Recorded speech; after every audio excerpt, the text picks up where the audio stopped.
नमस्कार सर्वांना, स्वागत आहे माझ्या चॅनलवर. तर आज आपण चाललो आहोत निसर्गरम्य सुंदर अशा ठिकाणी, जे आहे ओझरडेचं सोनेश्वर स्वयंभू महादेवाचं मंदिर. हे मंदिर माझ्या गावापासून 7 ते 8 किलोमीटर दूर आहे. हा आहे वाई पाचवड रोड. या मंदिराकडे जाण्यासाठी पाचवडवरून वाईला जाताना जो बावधन पाटा आहे, तिथून उजव्या हाताला 2 किलोमीटर आत हे मंदिर आहे. हे मंदिर बावधनच्या बगाडासाठी खूप महत्त्वाचे आहे, कारण बावधन बगाडाची सुरुवात या मंदिरापासून होते. हे मंदिर 18व्या शतकात पिसाळ देशमुख मंडळींनी बांधले आहे. या मंदिराच्या आजूबाजूला विस्तृत असा परिसर आहे आणि जो संपूर्ण झाडांनी वेढलेला आहे, त्यामुळे खूपच निसर्गरम्य असं ठिकाण आहे. भव्य सभामंडपातून आत गेल्यानंतर देवालयासमोर सुंदर अशी नंदींची मूर्ती आहे.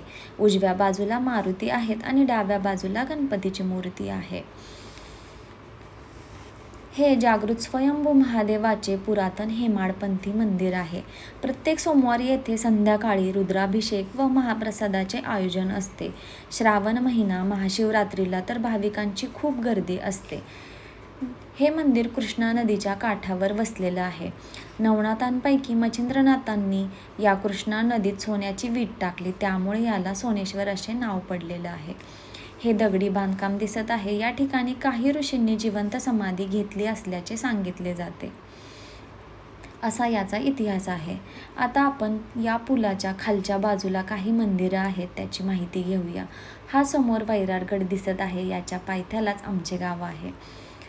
तर केंजळगावचे हैबतराव जगताप इनामदार यांनी हा लहानसा घाट आणि हे चिदंबरेश्वराचे मंदिर बांधले आहे. एकामागो एक 2 असे मनोरे आहेत. हे मंदिर फारच सुरेख बांधले आहे.